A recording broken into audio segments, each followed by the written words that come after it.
করেন, কিন্তু একটু আমার জন্য রেশনাল করেন। আপনার জন্য ওইটা সেলও হয় না আমার 30,000 টাকা।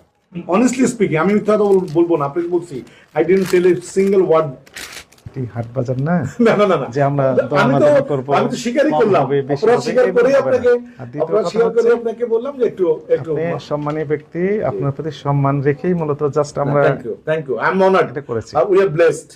এইটার ব্যাপারে আমাদের আপনার সাথে একটু বাড়িয়ে বলি নাই, কমও বলি নাই, অনেস্টলি স্পিকিং। কারণ এই মেশিনটা ইউজ করি না, আপনি দেখছেন মেশিনের ডাস্ট। না না না, এই সম্পর্কে আমার আইডিয়া নেই, আপনি রেখেছেন কেন তাহলে? এটা ভুল হয়েছে, এটা আমরা ইউজ করি না। আর ওইটা তো আপনি দেখছেন এগুলো ইউজ করা, এইগুলো ইউজ করা রেখেছেন। দেখেন, আপনি বলেন যে আপনি ব্যবহার করবেন না, না নিবেন না, মেশিন নিবেন না। আচ্ছা, মেশিন নিবেন না, আপনি ব্যবহার করবেন না, এটা আপনার বক্তব্য। জি, আপনার প্রতি আমরা সম্মান রেখেই বলি যে 31 জুলাই 2023 তারিখে মেয়াদ শেষ হলো, আজকে হচ্ছে ডিসেম্বরের 27 তারিখ। তাহলে এই যে দীর্ঘ সময় আপনি কেন সংরক্ষণ